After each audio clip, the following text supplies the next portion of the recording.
এইখানে এতগুলা মরিচ দেখে নিশ্চয়ই তোমরা অনেক ভয় পাইছো যে এতগুলা মরিচ দিয়ে কি বানানো হবে। এটা দিয়ে আজকে একটা ম্যাজিক্যাল রেসিপি হবে। যদি তোমরা দেখতে চাও অবশ্যই আমাদের পাশেই থেকো। এখানে দেখতে পাচ্ছ অনেক শুটকি আছে, রসুন কুচি আছে, তারপর ধনেপাতা আছে, পেঁয়াজ কুচি আছে। এগুলা দিয়ে হচ্ছে এখানে দেখতে পাচ্ছ যে চাল কুমড়া পাতা। এই চাল কুমড়া পাতা দিয়ে তারপর ওইটা দিয়ে একটা মজার বড়া বানানো হবে। তো রেসিপিটা অনেক ইয়ামি, অবশ্যই তোমাদের দেখলে অনেক লোভ লাগবে। এই সবগুলোর আগে পেস্ট করা হবে, পেস্ট করে তারপরে আচ্ছা ঠিক আছে এখনই কিছু বলবো না, আস্তে আস্তে তোমরা রেসিপিটাই দেখতে পারবে। তো প্রথমে আমি ব্লেন্ডারে শুকনো মরিচগুলা আর শুটকিগুলো দিয়ে দিব। প্রথমে মরিচগুলা দিব, তারপরে এইগুলাকে পেস্ট করে তারপরে শুটকিগুলো দিব। এখানে কিন্তু পানি ইউজ করা যাবে না, যার জন্য আমি গ্রাইন্ডারের হচ্ছে ছোটো যে পটটা থাকে ওইটা নিয়েছি, জারটা থাকে যেটা ওইটা দিয়ে করা হবে, কারণ এটাতে পানি ছাড়াও হয়। এখন আমি শুটকিগুলো দিয়ে দিচ্ছি। তো একে একে আমি সবগুলাকে পেস্ট করে নিব। তো আমার মরিচ আর শুটকি পেস্টটা হয়ে গিয়েছে। এখন আমি এটা একটা কৌটাতে ঢেলে নিচ্ছি। তারপর আমি বাকি যে পেঁয়াজ, রসুন, তারপরে ধনেপাতা যে বাকি ইনগ্রিডিয়েন্টসগুলো আছে সেগুলোকে পেস্ট করবো একই জারে। তোমরা তো ভিডিওতে দেখতেই পাচ্ছ। তো সবগুলোকে আবার ভালো করে ব্লেন্ড করে নিচ্ছি। না, এই ব্লেন্ড করা জিনিসটা অনেক বেশি ভালো লাগে। যে কোনো কিছুই আমার ব্লেন্ড করতে অনেক ভালো লাগে। ব্লেন্ডের পরে যখন পেস্টটা দেখে অনেক ভালো লাগে, মানে এক একজনে এক একটা ভালো লাগে আছে না, তো আমার এই জিনিসটা খুব ভালো লাগে। আর এখানে দেখতে পাচ্ছ যে বাকি যে জিনিসগুলা ব্লেন্ড করছি এগুলার থেকে এত সুন্দর স্মেল বের হয়েছে, বিশেষ করে বিলেতি ধনেপাতাটা থেকে অনেক সুন্দর স্মেল বের হয়েছে। তো এখন আমি সবগুলাকে একসাথে মিশিয়ে নিব ভালো করে, তারপরে হচ্ছে ফাইনাল যে প্রসেসটা সেটা করা হবে। ব্লেন্ড করার সময় কিন্তু আমি কোনো লবণ দিইনি, কারণ যদি বেশি হয়ে যায় তাহলে এটা খাইতে মজা লাগবে না। তো আমি এখন লবণ মিক্স করব, কারণ এখন চোখের আন্দাজে মিক্স করা যাবে কতটুকু লাগবে। এটা তো এমনিই খাওয়া যাইব। শুটকিটা তো মানে স্মেলটা অনেক সুন্দর, শুটকি না? আহ কি সুন্দর স্মেল, আল্লাহ। আর এমনিও ধনিয়া পাতার থেকে এই যে বিলিতি ধনিয়া পাতার গ্রানগুলো বেশি সুন্দর। দুইটা করে পাতা নিয়ে নিয়েছি। এখন পাতার মধ্যে একটা নির্দিষ্ট পরিমাণে ভর্তাগুলো দেওয়া হবে, তারপরে বড়া শেপে ভালো করে মুড়িয়ে নেওয়া হবে। আমি একটু মানে ছড়িয়ে দিচ্ছি যেন পাতাটার মধ্যে লাগে ভালো করে। প্রথমে একটু এটা কিন্তু চাল কুমড়া পাতা দিয়ে সবচেয়ে বেশি মজা, একদম মানে টান টান হয়, একদম শক্ত শক্ত হয়।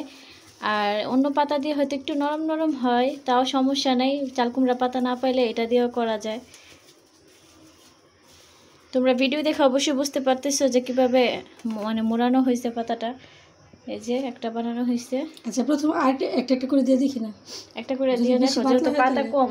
হ্যাঁ, পাতলা হইলেও সমস্যা নাই, এটা তো ভাজার পর অনেক মজা লাগে। মজা লাগে। তো ভিডিওর প্রথমে আমি ভুলে তোমাদের বলে ফেলছি যে এটা চাল কুমড়া পাতা। এটা অ্যাকচুয়ালি চাল কুমড়া পাতা ছিল না, এটা ছিল হচ্ছে মিষ্টি কুমড়া পাতা। তো এটা চাল কুমড়া পাতা তো সচরাচর মানে অ্যাভেলেবল না বাজারে, যার কারণে মিষ্টি কুমড়া পাতা দিয়ে করা হচ্ছে। এটা মূলত চাল কুমড়া পাতা দিয়ে করতে হয়। তো যাই হোক, সমস্যা নাই। বললাম না যে শখ লাগলে তো খাইতেই হবে, শখ লাগছে তাই মিষ্টি কুমড়া পাতা দিয়ে করছি।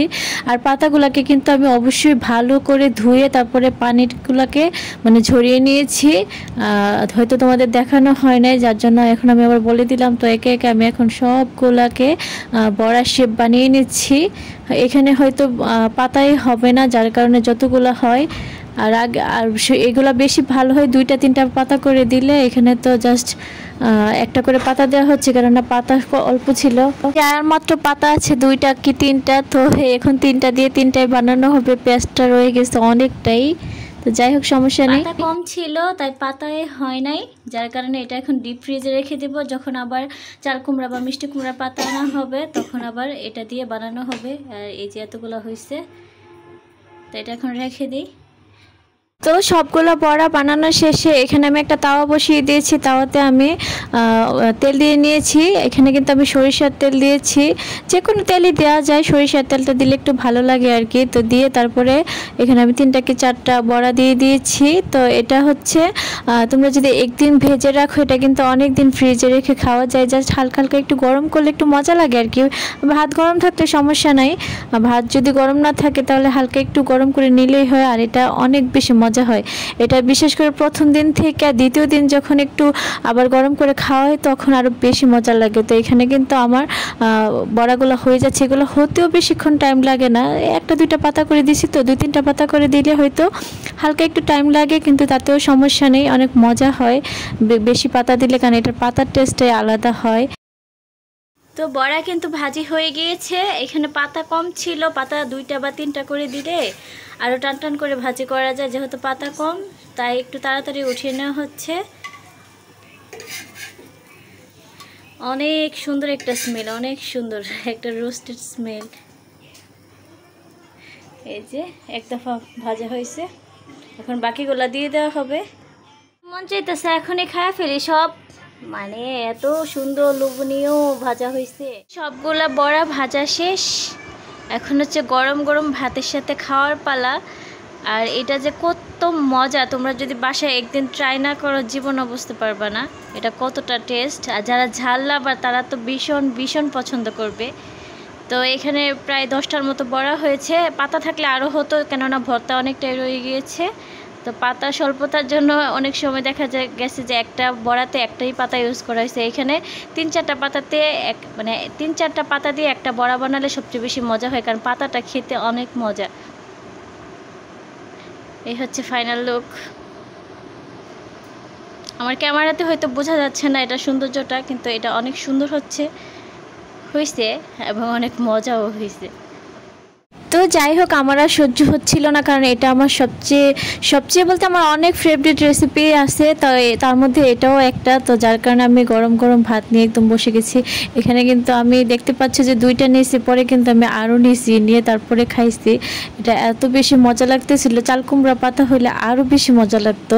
মিষ্টি কুমড়া পাতার কারণে হয়তো টেস্টটা একটু আলাদা লাগছিল, তাও সমস্যা নেই।